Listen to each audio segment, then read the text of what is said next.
Very good morning to all defence aspirants. स्वागत है आपका डिफेंस ऑफिसर्स एकेडमी के यूट्यूब चैनल पे। आज हम डिस्कस करेंगे अपनी अगली क्लास मॉडर्न इंडियन हिस्ट्री की, और इसमें अभी तक हम जितना पढ़ चुके हैं ये कवर करता है arrival of Europeans in India, और उसके बाद ब्रिटिश एक्विजिशन की तरफ हम ध्यान अपना दे रहे थे, जिसमें हम बंगाल का एक्विजिशन कैसे हुआ इसकी एक इंट्रोडक्टरी क्लास ले चुके थे, यानी कि हमने इसका बैकग्राउंड क्लियर कर लिया था। तो अब उसी से आगे बढ़ते हैं और देखते हैं ब्रिटिशर्स ने कैसे बंगाल को अपने अंडर लिया। To know more about till this time period, यहाँ तक हम कैसे पहुँचे हैं और हमने किस तरीके से अभी तक की जर्नी को देखा था, तो आपको हमारी कुछ प्रीवियस क्लासेस हैं उनको देखना पड़ेगा और वहाँ से आपको सारी चीज़ें क्लियर हो जाएंगी। तो लास्ट टाइम हमने बंगाल के बारे में देखा था। बंगाल के बारे में हमने 2-3 चीज़ें देखी थी। जब हम एक्विजिशन ऑफ बंगाल देखते हैं तो हमें कुछ चीज़ समझ में आई थी that Bengal is the richest province of the Mughal empire. Bengal का एक्विजिशन क्यों इम्पोर्टेंट था? Because it is the richest province of Mughal empire.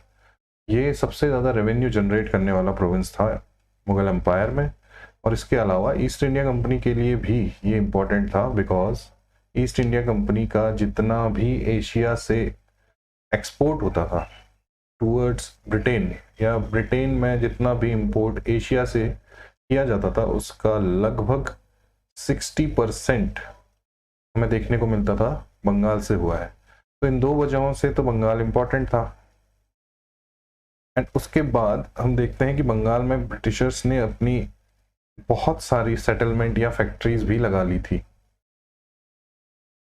इनमें बालासोर, हुगली, कासिम बाजार, पटना और ढाका जैसी जगहों पर ब्रिटिश फैक्ट्री थी। तो बंगाल में ब्रिटिशर्स का एम्पल अमाउंट ऑफ इंटरेस्ट था। आफ्टर दैट हम देखते हैं कि जब कलकत्ता का फाउंडेशन किया गया था एज अ ईस्टर्न प्रेसिडेंसी, जिसके बारे में हम अपनी पुरानी क्लासेस में देख चुके हैं जब हम ब्रिटिशर्स के बारे में पढ़ रहे थे। ईस्टर्न प्रेसिडेंसी के रूप में जब कलकत्ता को इस्टेब्लिश किया गया तो उसी के साथ ईस्ट इंडिया कंपनी के बंगाल में इंटरेस्ट बहुत ज़्यादा बढ़ जाते हैं। So the company paid approximately 350 pounds per annum. ये कंपनी यहाँ 350 पाउंड पर एनम देती थी मुगल एम्पायर को, और 50,000 पाउंड्स का से ज़्यादा का यहाँ एक्सपोर्ट करती थी। तो प्रॉफिट मार्जिन इनका बहुत ज़्यादा था बंगाल को लेकर। तो ये सब चीज़ें थी जो हमने पिछली क्लास में देखी थी। So Bengal was an important area for Mughal empire as well as East India Company. और उसके बाद हमने क्रोनोलॉजिकली देखा था कि बंगाल में कौन कौन से रूलर हुए। Bengal before East India Company acquired that region, उससे पहले वहाँ क्या हालात थे।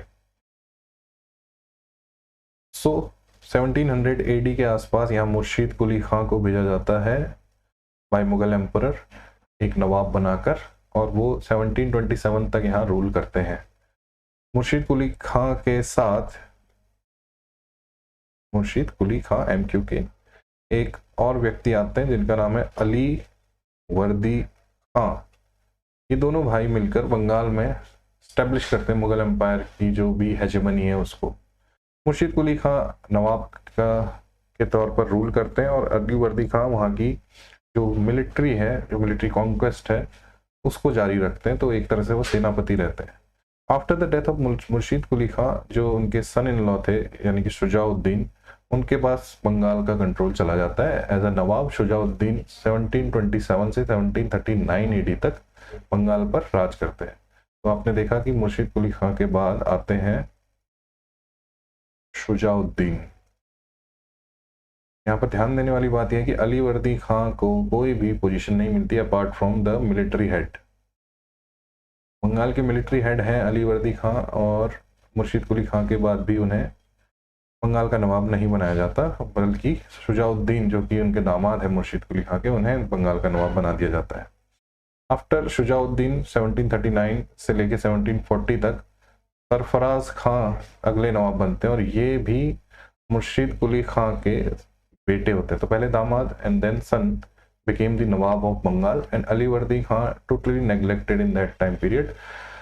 तो जब सरफराज खान बंगाल के नवाब बनते हैं तो वो एक इनकेपेबल रूलर साबित होते हैं, और इस वजह से उनका मर्डर कर दिया जाता है अलीवर्दी खान के द्वारा। आप समझ रहे होंगे कि अलीवर्दी खान इतने टाइम से खुद नवाब बनने के लिए आतुर थे, और उन्हें जब ऐसा लगा कि एक एबल नवाब नहीं मिला है बंगाल को, तो उन्होंने उनके स्थान पर खुद को असर्ट कर लिया और अलीवर्दी खां बन जाते हैं बंगाल के अगले नवाब इन द ईयर 1740।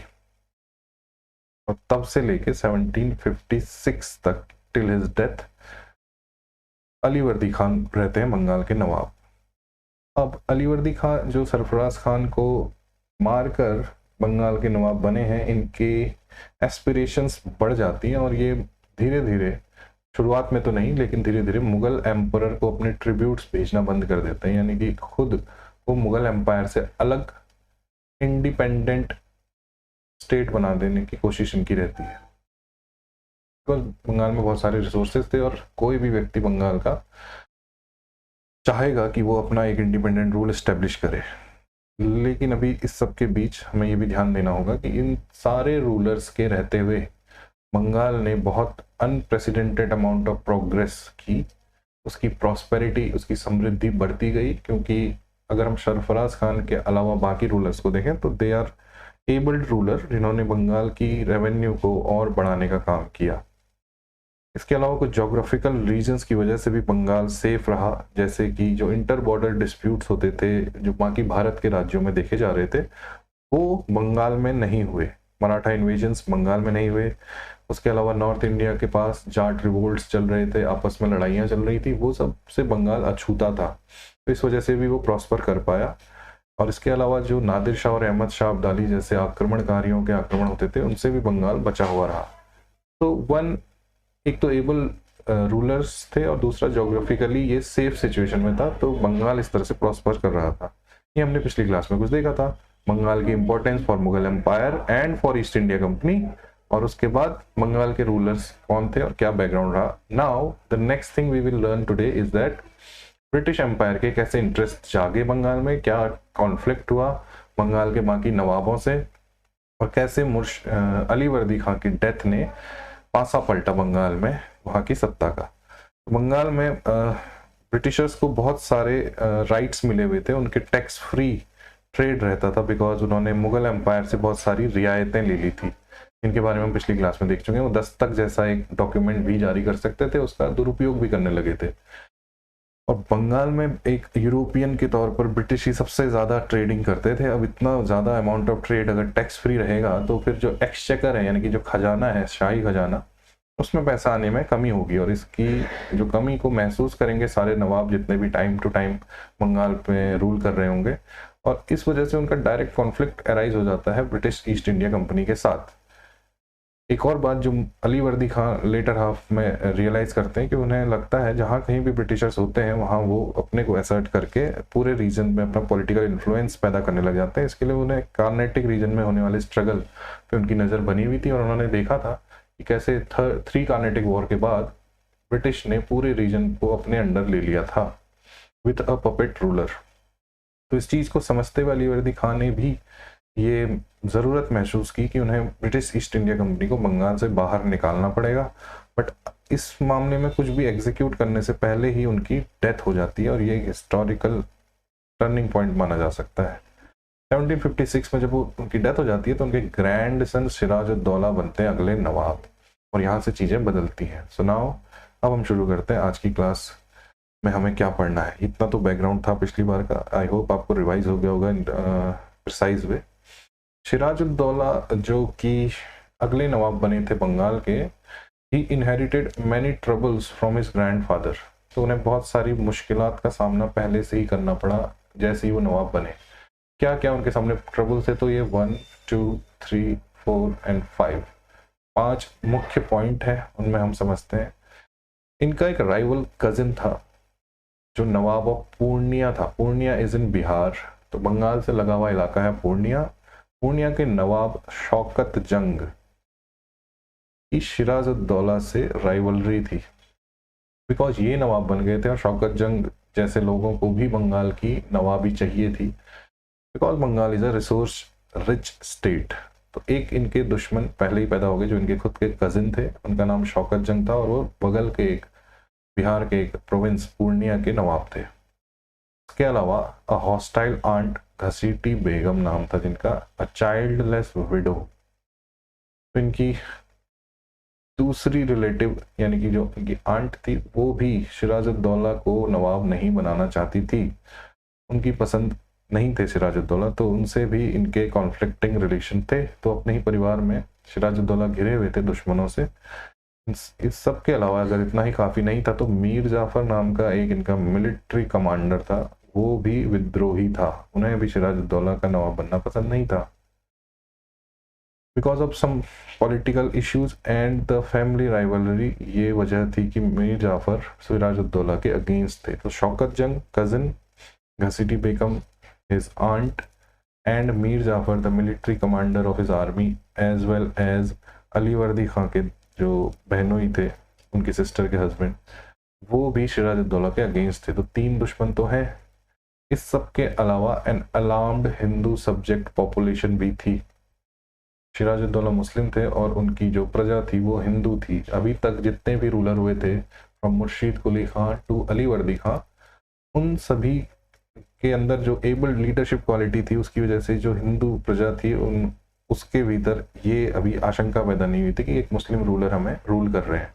लेकिन धीरे धीरे सिराजुद्दौला जैसे कमज़ोर नवाब के आने की वजह से जो हिंदू पॉपुलेशन है उसके भीतर भी कुछ विद्रोही भावनाएं भड़कने लगी थी। तो न सिर्फ अपने रिलेशन में सिराजुद्दौला को चैलेंजेस देखने को मिल रहे थे, बल्कि उनकी जो प्रजा थी वो भी उन्हें एक नवाब के तौर पर स्वीकार नहीं कर पा रही थी। इतना सब कुछ काफ़ी नहीं था कि इनके पास और कुछ दुश्मन हो गए। जैसे जो बंगाल में डोमिनेंट ग्रुप था एक वेल्दी लोगों का, जगत सेठ हैं, ओमी चंद हैं, राय दुर्लभ हैं और राय बल्लभ हैं, राय बल्लभ एंड राय दुर्लभ, ये लोग भी जो उस जगह के सेठ माने जाते थे, उनके पास खूब सारा पैसा होता था और दरबार में भी जो लोग बैठते थे, इन लोगों को भी सिराजुद्दौला पसंद नहीं आए। तो सिराजुद्दौला को बहुत सारे चैलेंजेस अपने नवाब बनने के साथ ही फेस करने पड़े। First thing clear that Siraj is challenged. एक नवाब के तौर पे ये काफी बुरी स्थिति में थे सिराजुद्दौला। उसके बाद सिराज के खुद के अपने नेचर और अपने कुछ गलत डिसीजनों ने जो हालात थे उन्हें और बद से बदतर बनाया। वो कैसे बनाया? Because impulsive by nature and lacking experience, Siraj felt insecure and this prompted him to act in ways proved counterproductive। एक तो सिराजुद्दौला के सामने इतनी सारी प्रॉब्लम्स थी, दूसरा उनका जो नेचर था वो एक इम्पल्सिव नेचर था। वो शांत रहकर ठंडे दिमाग से डिसीजन नहीं ले पाते थे, बल्कि हीट ऑफ द मूवमेंट में कुछ डिसीजन ले लेते थे। इसके साथ ही उन्हें एक्सपीरियंस नहीं था किसी भी प्रदेश में नवाब के तौर पे रूल करने का। इन सब बातों ने कुछ ऐसी घटनाओं को अंजाम दिया जिनकी वजह से सिराजुद्दौला की प्रॉब्लम्स बहुत बुरी होती गई, मतलब उनकी प्रॉब्लम उनके लिए ज़्यादा बढ़ती गई। वो क्या डिसीजंस थे? जैसे सिराज ने शौकत जंग को डिफीट किया और उन्हें एक बैटल में मार डाला। तो अपने राइवल कजिन को रास्ते का कांटा समझकर उन्होंने रास्ते से हटा तो दिया, लेकिन जो शौकत जंग के लॉयल थे और सिराजुद्दौला के खुद के रिलेटिव थे, वो इस घटना के बाद कुछ बहुत परेशान होने लगे। बिकॉज अगर आप अपने एक राइवल को इस तरीके से मर्डर कर देते हैं तो बाकी जो सो कॉल्ड आपके दुश्मन हैं उनके भी कान खड़े हो जाते हैं। उन्हें लगता है कि शायद मौका मिलने पर सिराजुद्दौला उनके साथ भी ऐसा ही सलूक करेंगे। तो इस वजह से जो उनकी इनसिक्योरिटी वो बढ़ेगी और वो आपस में ग्रुपिंग बनाकर सिराज को हटाने की कोशिश करेंगे। तो पहला ये डिसीजन था जो सिराज को लगा कि वो अपने रास्ते का कांटा हटाएंगे, लेकिन ये काउंटर प्रोडक्टिव डिसीजन साबित होगा आने वाले टाइम में। सेकंड चीज़ जो उन्होंने की, जो सेकंड डिसीजन था, वो था कि घसीटी बेगम के जितने भी पैसे थे, यानी कि उनका अपने जो खजाना था, उसको सिराज ने अपने कब्जे में ले लिया। इस वजह से घसीटी बेगम, उन सिराज के इस डिसीजन को लेने के पीछे कारण था कि घसीटी बेगम अगर पैसे से वंचित कर दी जाएगी तो वो कोई भी कॉन्स्पिरेसी अंजाम नहीं दे पाएगी अगेंस्ट हिम।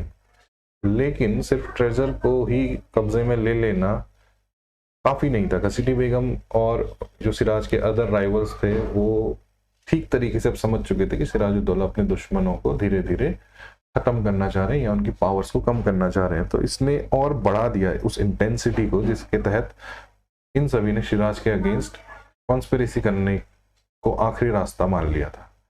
इसके अलावा जो मीर जाफर थे उन्हें भी सिराजुद्दौला ने डिसमिस कर दिया था एज अ मिलिट्री चीफ और उन्हें एक छोटी पोजीशन दे दी थी आर्मी में और उनके बदले मीर मदान नाम के व्यक्ति को नया सेनापति बना दिया था। इससे मीर जाफर जो उनके अगेंस्ट थे वो भी अब अपने काम को जल्द से जल्द अंजाम देने की कोशिश करेंगे। इसके अलावा एक कश्मीरी ऑफिसर थे, अब वो बंगाल में थे बिकॉज ऑफ सम रीजन, थे वो कश्मीरी ओरिजिन के बट वो बंगाल में थे और उनका नाम था Mohan Lal. He was appointed as the overall administrator. तो उन्होंने सिराज ने मोहनलाल को एक एडमिनिस्ट्रेटर ओवरऑल एडमिनिस्ट्रेटर का दर्जा दिया और इसके बाद मोहनलाल की पावर बहुत बढ़ गई। तो वो he act as a prime minister. बहुत सारे डिसीजन को मोहनलाल इन्फ्लुएंस करने लगे जिससे सिराज खुद डिसीजन मेकिंग से पीछे हट गए और अपने सारे चैलेंजेस को दूर करने की कोशिश में लगे रहे। और ये कुछ डिसीजंस थे सिराज के। दूसरी बात जो हमें समझ में आती है कि पहली बात, Siraj challenged by many rivals and after Siraj bad decision making के कुछ डिसीजन गलत साबित हुए, हालांकि उन्होंने सोचा था कि ये सही होंगे। तो इतनी बात अगर क्लियर हो गई हो तो आगे बढ़ते हैं। तो सिराजुद्दौला के नवाब बनते ये स्थिति है बंगाल में और अभी तक British East India company picture में नहीं आई है। सिर्फ ये अंदरूनी चैलेंजेस ही कमजोर कर रहे हैं बंगाल के नवाब को। तो अब देखते हैं आगे क्या हुआ। आगे जो बैटल ऑफ प्लासी है ये होगा इन 1757। बैटल ऑफ प्लासी को के होने के क्या कारण थे, उसके पीछे क्या बैकग्राउंड था, उसे समझते हैं। जबकि हम इतनी बात जान चुके हैं कि उस समय की पॉलिटिकल सिचुएशन बंगाल में कैसी थी।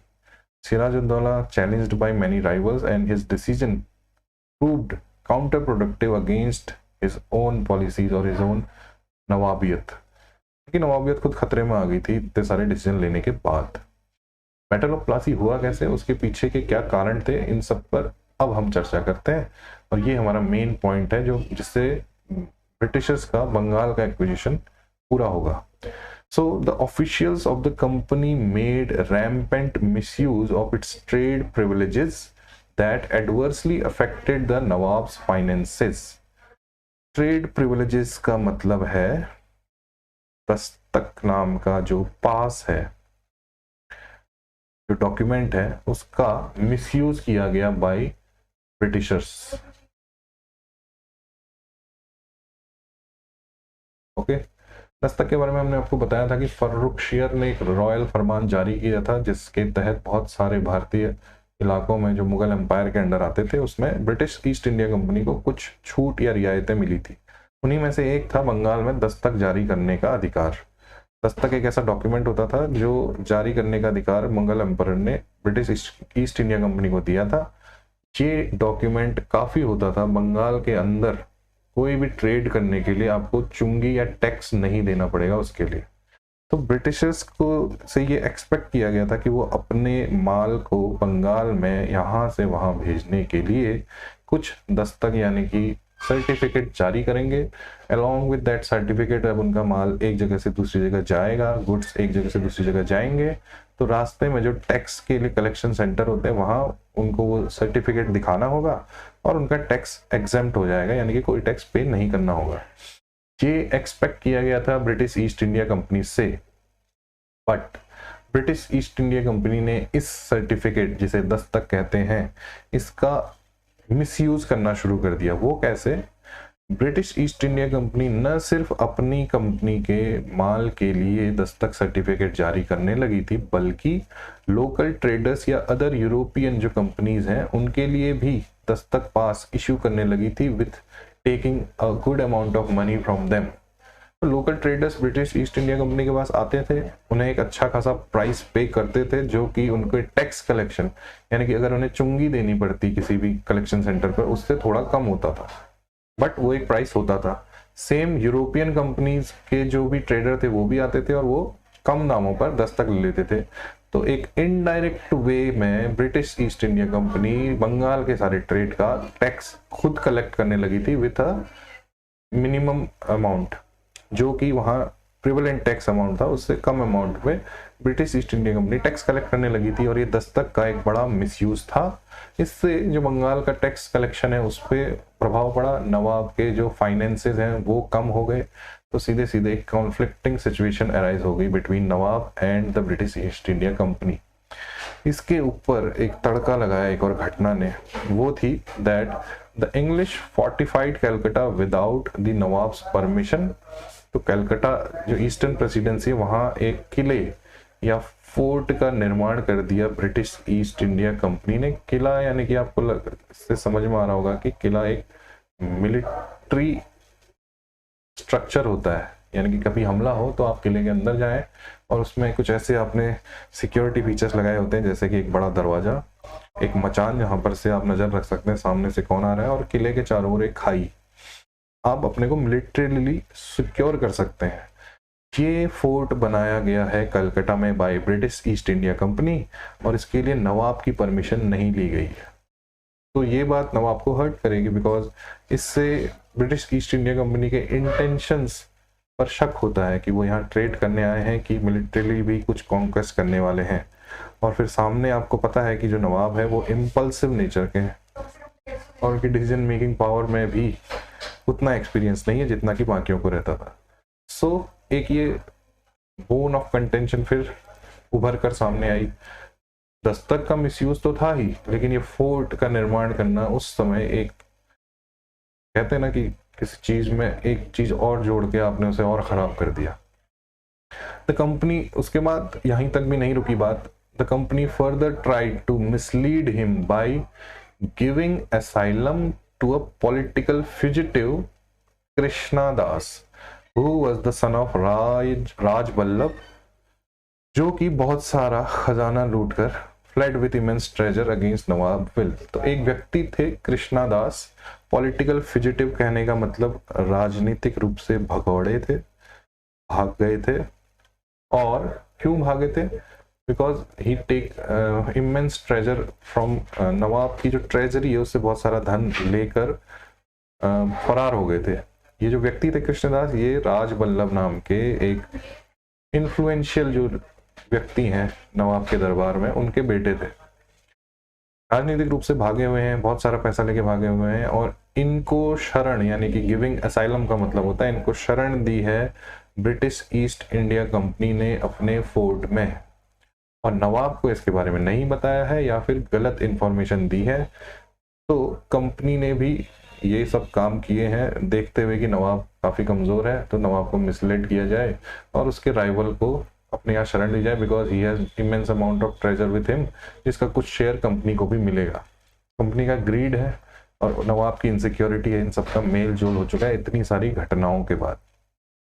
दस्तक का मिसयूज, बिना नवाब की परमिशन के किला बनाना और एक पॉलिटिकल फ्यूजिटिव को अपने किले में शरण देना, ये तीन रीजन काफ़ी थे किसी भी बैटल को पैदा करने के लिए। अब देखते हैं आगे क्या हुआ। The company on it's part suspected that Siraj would drastically reduce its trade privileges in collusion with the French in Bengal. Thus, when Siraj attacked and seized the English fort at Calcutta, it brought their hostility in open. Company क्या सोच रही थी उस समय, company के दिमाग में क्या चल रहा था वो देखते हैं। तो कंपनी को लगता था कि जो सिराजुद्दौला है ये ब्रिटिश ईस्ट इंडिया कंपनी के फेवर में नहीं है, बल्कि इनका ज़्यादा रुझान फ्रेंच ईस्ट इंडिया कंपनी की तरफ है, उनसे इनकी अच्छी दोस्ती है। तो ब्रिटिश ईस्ट इंडिया कंपनी के अंदर ये इनसिक्योरिटी या ये शक था कि जो इनको ट्रेड प्रिविलेजेस मिले हुए हैं फ्रॉम मुगल एम्परर, उनको सिराजुद्दौला ख़त्म कर देंगे। क्यों? क्योंकि वो फ्रेंच ईस्ट इंडिया कंपनी के ज़्यादा फेवर में लग रहे थे ब्रिटिश ईस्ट इंडिया कंपनी को। इसकी वजह से क्या हो गया है कि कॉन्फ्लिक्ट दोनों तरफ से इनसिक्योर है और दोनों तरफ से जो ब्रिटिश ईस्ट इंडिया कंपनी है वो भी सिराज को पसंद नहीं कर रही और सिराज का भी कॉन्फ्लिक्ट तो आपको दिख ही रहा है पिछले 3 रीजन्स की वजह से। इसलिए जब सिराज ने अटैक किया है कैलकटा के फोर्ट पे अंग्रेजों के, तो ये साफ साफ खुलेआम साबित हो गया है कि दोनों के बीच अब प्रॉब्लमेटिक है सिचुएशन, यानी कि अब बैटल होना लाजमी है। ये है बैकग्राउंड बैटल ऑफ प्लासी का, और इसमें एक घटना होती है जिसके बारे में, इसकी ऑथेंटिसिटी के बारे में डाउट है, लेकिन ये घटना अपने आप में इम्पोर्टेंट है बिकॉज इसमें ऐसा माना गया है कि सिराजुद्दौला ने बहुत सारे, जब कलकत्ता फोर्ट पे आक्रमण किया था तो बहुत सारे इंग्लिश जो ऑफिसर्स थे या जो भी फोर्ट में देख रेख कर रहे थे, उन सबको एक बहुत छोटे से बंद कमरे में बंद कर दिया था, जो एक मतलब वेंटिलेटेड जगह नहीं थी, एक छोटी काल कोठरी में बंद कर दिया। बहुत सारे लोग एक ही जगह पे बंद होने से सफोकेशन से उनकी डेथ हो गई थी। तो इसके बारे में कहा जाता है सिराजुद्दौला इज बिलीव्ड टू, कहा जाता है believed to have imprisoned 146 English persons who were lodged in a very tiny room, due to which 123 of them died of suffocation. However, historians either do not believe this story or say that the number of victims must have been much smaller. तो इस घटना में actual में ऐसा हुआ था ये तो इस पे तो विवाद है, लेकिन इतना जरूर है कि सिराज ने कुछ इंग्लिश पर्सनल्स को एक बंद कमरे में बंद किया और उनकी डेथ हुई है ड्यू टू सफोकेशन। इस पूरी घटना को हिस्ट्री में याद किया जाता है ब्लैक होल ट्रेजेडी के नाम से। तो ये इंपॉर्टेंट है, आपको इसको याद रखना पड़ेगा कि black hole tragedy is related to which part of British India, so it is related to Bengal, and which time period it is around 1756 to 57, और अंडर मतलब इसके लिए कौन से नवाब रिस्पॉन्सिबल थे, तो उनका नाम है सिराजुद्दौला। तो अब आपको समझ में आ चुका हो कि बैटल ऑफ प्लासी के लिए प्री कंडीशन सारी सेटिस्फाइड हो चुकी हैं और अब इनएविटेबल है बैटल होना। ठीक है, तो हम आगे बढ़ते हैं। बैटल हुआ तो क्या हुआ उसमें, उसके क्या परिणाम रहे, उनकी तरफ अगर हम देखें तो the strong British forces arrived under the command of Robert Clive from where, from Madras, जहां कार्नेटिक वॉर के बाद वो रुके हुए थे। रॉबर्ट क्लाइव के बारे में हमने आपको जब थर्ड कार्नेटिक वॉर बताई थी तब भी उसके बारे में समझाया था कि ये व्यक्ति आने वाले टाइम में बहुत सारी इंपॉर्टेंस रखेगा ब्रिटिश कॉन्क्वेस्ट के लिए। तो अब वो समय आ चुका है जब आप रॉबर्ट क्लाइव के बारे में जानेंगे। So the strong British forces arrived under the command of Robert Clive from Madras to Calcutta, and this strengthened the British position in Calcutta against Siraj-ud-Daulah. तो सिराजुद्दौला, अभी तक की कहानी ये है कि बंगाल में जो कलकत्ता किला है ब्रिटिश ईस्ट इंडिया कंपनी का, उस पर हमला करके उसे कब्जे में ले चुके हैं और कुछ ब्रिटिश ऑफिसर्स की यहाँ डेथ हो चुकी है। लेकिन अभी मद्रास से एक फोर्स रन करती है रॉबर्ट क्लाइव की, जो कम हो चुकी ब्रिटिश फोर्सेस को अब मैन पावर प्रोवाइड करेगी और एबल्ड लीडरशिप भी प्रोवाइड करेगी अंडर रॉबर्ट क्लाइव। उसके बाद क्लाइव कुछ खास चीजें करते हैं।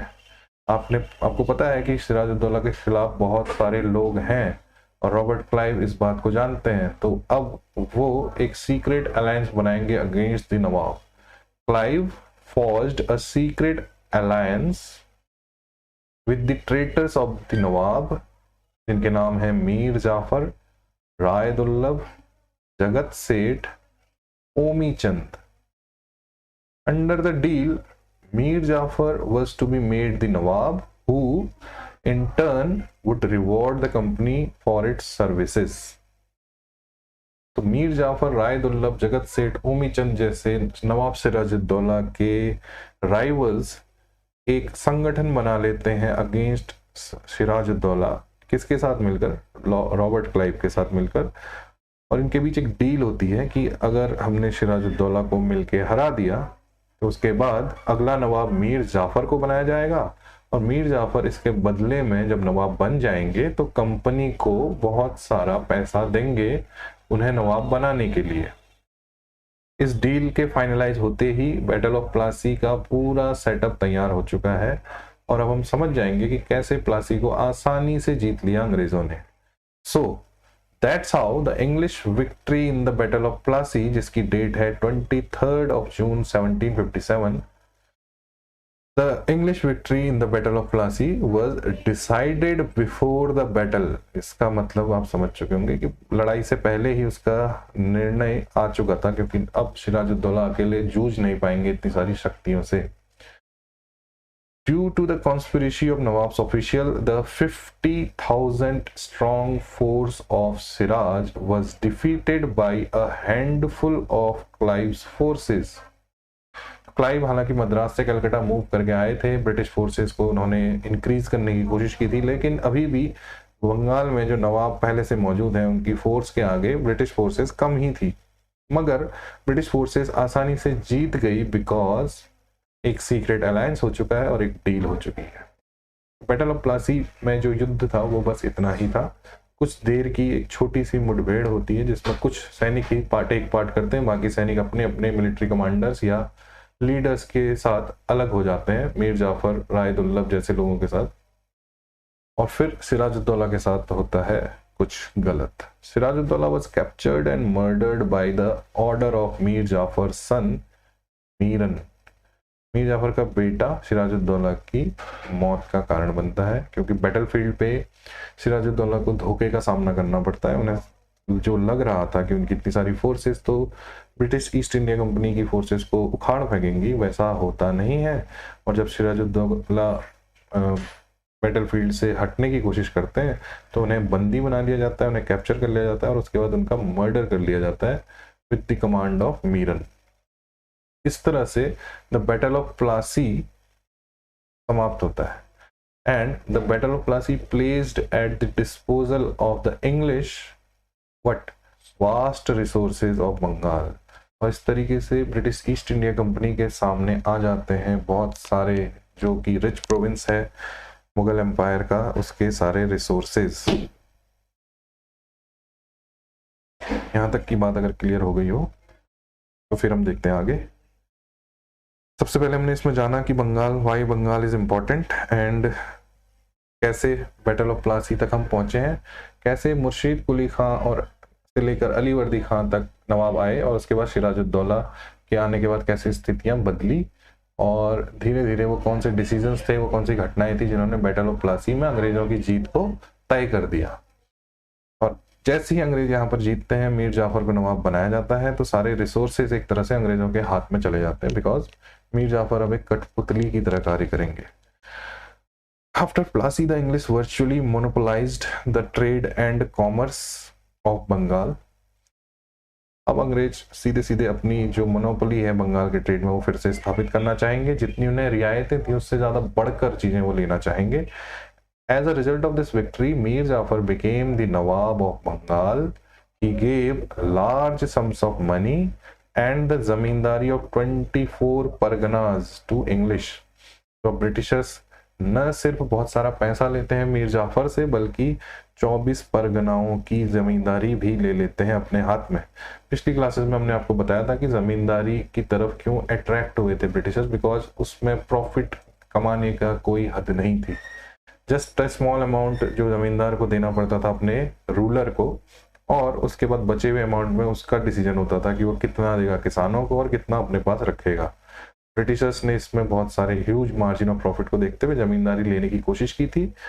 जब मुगल एम्पायर थोड़ा स्ट्रांग था या फिर बहुत ज़्यादा डिक्लाइन नहीं कर गया था, तब उन्होंने 3 गांवों की बंगाल में जमींदारी ली थी. और अब जब उन्होंने एक तरह से नवाब को हरा दिया है और उनकी पसंद का नवाब बंगाल में बैठा हुआ है, तो वो 24 परगनाओं की भी जमींदारी लेंगे और बहुत सारा प्रॉफिट कमाएंगे, न सिर्फ ट्रेड से बल्कि रेवेन्यू से भी. Now the Battle of Plassey had led the foundation of the British Empire in India. और इस तरह से भारत में ब्रिटिश एम्पायर का जो फाउंडेशन है वो डल चुका है. पहली टेरिटरी पर इन्होंने कब्जा कर लिया है और ये टेरिटरी अपने आप में बहुत इंपॉर्टेंट है. ये ब्रिटिशर्स को बहुत ज़्यादा प्रॉफिट देगी, जिसकी वजह से वो आने वाले समय में अगले बैटल्स या अगली जगहों पर जहाँ कब्जा करेंगे उसके लिए फाइनेंशियली स्ट्रांग रहेंगे. So the battle established the military supremacy of English in Bengal.